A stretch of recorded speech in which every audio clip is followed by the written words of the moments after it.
Hi, welcome to our podcast. I'm Rachel Church. And I'm Avery Bowen. And today we will be ranking the Tinkerbell movies as well as some main characters. Yeah, and supporting characters as well.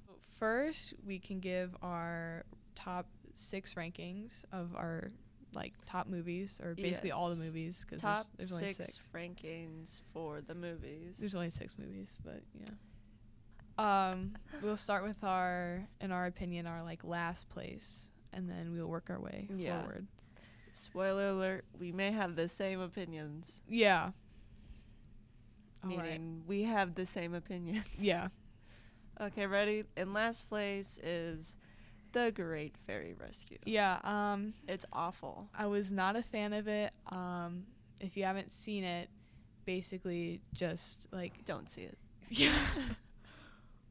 The whole premise is that Tinkerbell and her little friend group, they get captured. Well, Tinkerbell does because she's stupid, and she gets trapped by this little girl who's so ugly and lifeless eyes. Because mind you, this is 2000s animation. Yeah, just it's premium CGI going on here. It's so bad. Yeah. Yeah. So I definitely last place because I didn't think the plot was really that creative at all. And then they all end up flying to London. I don't know. Yeah. It takes I hated turns. Bringing the humans into it. Her father wanted to take one of the fairies to the lab. Yeah. He was gonna kill her or something. And pin her like a bug. Yeah. And because he has a whole bunch of butterflies pinned up. I enjoy in that movie that there was a clear antagonist character. Because I'm pretty sure the others, it's pretty much just kind of a overarching moral. That's kind of the main conflict in the series. So I did how there was actual villain character. I did not like how they brought humans into it. No. Once again, the humans were poorly modeled in CGI. I thought the girl character was very annoying. Oh my god, yeah. Cause she cried all the time. Yeah, because her mom was dead or something. Yeah, she was 5. So I kind of. She was 5. Or not 5. She was younger. She was a child. Let's look this up. We're gonna see. Fact check that. How old was she? Which it checks out if you're young like that, but at the same time it was still very annoying to just have her get emotional all the time. And she was 9. I was still child. Oh, wasn't very there much. The theory where she was the one that laughed in the first movie or something? There was, or yeah. was that someone else? I don't know. know. I think that was the theory. Yeah. Anyways, that movie's just in last place. Yeah. Because it's awful. It's annoying. And, the first time you can make fun of it, but after watching it more than once, you're just kind of get this off my screen. Do not like it. My next ranking, number 5, I would say Tinkerbell and the Lost Treasure. Mm-hmm. Yeah. It's definitely significantly better than The Great Fairy Rescue. When I say it's number 5, I don't mean it's kind of a little bit better. It is very much better. I did like it. However, compared to the other ones, not as much. Yeah, it was, the plot was the same kind of going on a big adventure trope, which I didn't really like. It was kind of basic. I did like the little firefly guy. Yeah. But I didn't like how she found that magic mirror, and then she wished that one guy was there, and then he just appeared. No. Yeah, no. She did that to herself. Yeah, it was very trope filled, which I didn't really like. It was very basic. You can guess what was gonna happen, and all that. But yeah. Yeah, and then number 4 is the original. Yes, the OG. Where we first see her, and she's the dandelion thing or whatever. Because that makes so much sense, right? And she chooses her gift out of all the gifts. But the thing is, she hates that she's a tinker fairy because they're lame, obviously. I don't blame her. I really don't blame her. And so she was trying to be anything but herself, and it was so funny. Yeah, I guess is technically a trope we normally see, but I think it was very much well done. Yes. It was funny because they're all you can't do anything else. And she then offended all the tinker fairies because she was you're so lame. Yeah. That was funny. And her friends actually tried to help her out to get her do stuff. And I forget what gift it is. I feel like there's one gift that I feel like she could have technically done, like performed. Well, I feel like all of them can do the dust one, because all you do is like sort it. You don't really need a gift for that. That's kind of like a factory workers. Yeah. But like remember on the like the circle where she got to choose, there was that one like paintbrush or something, and it's like we never see what it is. Yeah. We're like, what's the paintbrush? Yeah. Yeah, I think overall it was pretty good. Like, it was a very solid original movie, because I think it introduced the plot and the world building very well, in my opinion, by having Tinkerbell go through all the little talents that you can do as a fairy. I didn't like how it didn't really like kind of dive into the other talents we see in the like opening kind of scene where she's picking her talents, because like, you know, once again, we didn't see the paintbrush at all. No. And I'm sure there was other ones we didn't see. Yeah, there were some other, I think there's like even like a snowflake. Oh yeah. Yeah, but then that doesn't make sense. Yeah. With the other movie. Yeah, I mean, with the original, you can definitely tell it's the original, because most of the world building is fleshed out, and we'll talk about this a little bit later. But the snow fairy world building was still kind of convoluted. Yeah. Like, there's inaccuracies. The snow fairies have their own like, not world, but they're not allowed to go where like Tinkerbell is. Yeah. And so the fact that they had the snowflake was wrong.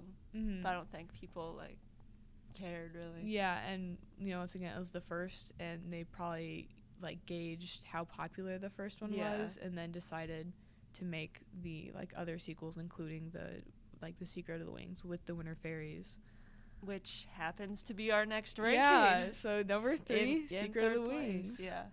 I love this one.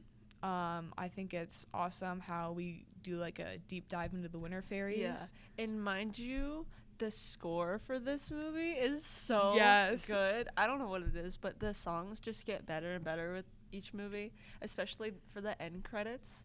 I don't know what it is, but those songs. Yeah, and the intros too. Yeah, the intro songs. Oh my god, let's play one right now.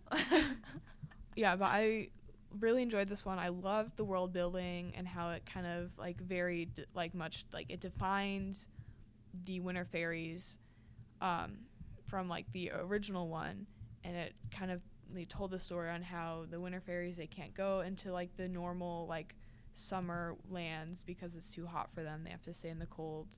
I love the characters that they introduced. Tinkerbell's sister, Periwinkle. And we get a lot of backstory too. Yes. Because like we don't really learn a lot about like what they do, I guess. And how fairies are, I guess, like born or created. Yeah. But in this one, it just like you get the whole kind of story on how it happens and how twin fairies can happen and how they can get separated. Yeah. And that was all really cool to see the difference between like the snow and then the normal land. Yeah. I guess. Yeah. I loved the like kind of forbidden like relationship trope. So like once again, you had Periwinkle and Tinkerbell. They couldn't hang out with each other, even though they're sisters, because they came from like different lands and their bodies couldn't handle it. But they still persevered to get to one another. And then we find out that the lady with no legs, Queen Clarion, the big overarching like matriarch for the fairies and the summer spring lands, had a secret forbidden relationship with the Lord of the Winterlands, who has legs, but no wings. Yeah, Lord Mallory. But yeah, once again, really love this movie.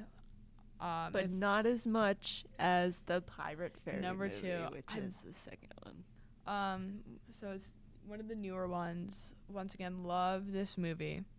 They go into kind of the history of like dust keeping, like this pixie dust. Yeah, they actually go into like other talents besides the basic ones that they already like started out with. Yeah. And they give us more like lore, I guess. They're like, look at all these secret things and they're forbidden. That was cool. The pixie dust, yeah. Because it opens with a completely new character, Zarina, and how she's a dust keeper, and she's kind of like Tinkerbell in the way that she really loves to like create stuff. Yeah. And so she decides to do experiments on the pixie dust and Yeah. make it different colors, which I thought was super cool. And I love how, like, the idea of that there can be multiple different kinds of pixie dust that correlate with each talent. And they're different colors, too. Yeah, that correspond with it. So I think that's really cool how they did that. And I love how, you know, she got in a lot of trouble for that because that's illegal. And Yeah. she ran away and started a little, like, villain arc. Yeah, and she became the captain of her own pirates, which was cool. Yeah. And one of the pirates was Captain Hook, I think, wasn't it? Yeah, they go into a little bit of Captain Hook's history. And they kind of, like, connect all the dots, too. Yeah, the Neverland series. So once again, love that one. I loved how they, like, once again go into the different talents because Zarina swaps all the main friends' talents. So all of them that have, like, the water and the garden, whatever, they're all switched and they all don't know what to do. Yeah, so and it's like it was really cool to see them, like, kind of learn the different talent that they got switched with and, like, kind of correlate and then come together and save everyone. And then Zarina had her, like, little redemption arc. And she almost died too. Oh, I forgot about that. Yeah, they, like, threw her in the ocean. Yeah, they had to full on, like, save her. I also love Zarina's design. Oh yeah, was cool. She had, like, because they put a lot of effort into that. Because normally it's like, here's their leaf for clothes, and here's her leaf dress and her hair, which is, like, one color. They didn't even go in and design it. And with her, they actually put, like, effort into it. You can definitely see how the modeling, like the CGI with the humans, you has can gotten definitely so much see better. the bigger budget. Yes. Definitely the human characters in this were much better, less annoying. But yeah.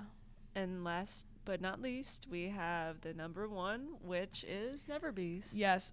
Let me tell you. Okay. This movie, I may or may not have seen it, like, more than 6 times. Yes. It is so good because here's the thing. Tinkerbell's not the main character in this movie. She's barely even in it. That's the best thing. Yes. It is told from the point of view of Fawn, who is the animal fairy.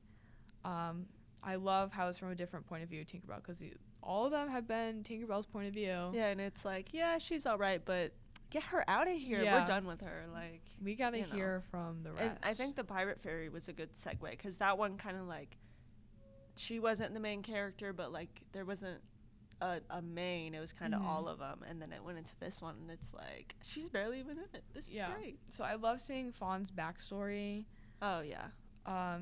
Once again, the budget is definitely better. Yeah. Well, there was a lot more, like, animal design over like the people, I guess, because it's about, like, the legend of this creature who's gonna, like, take down Pixie Hollow, and then that one fairy that tries to kill it.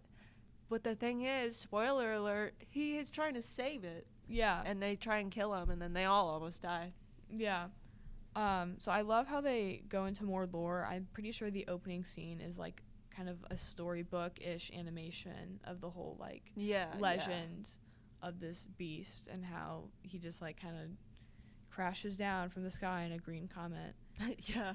I know, like, I kind of like the trope where everyone thinks that one thing is, like, really bad when in fact it's, like, actually, like, helping out, even though you see it a lot. But I think that it was really well done because in the beginning you kind of do actually believe that this, like, random beast is bad and that Fawn should not be doing that.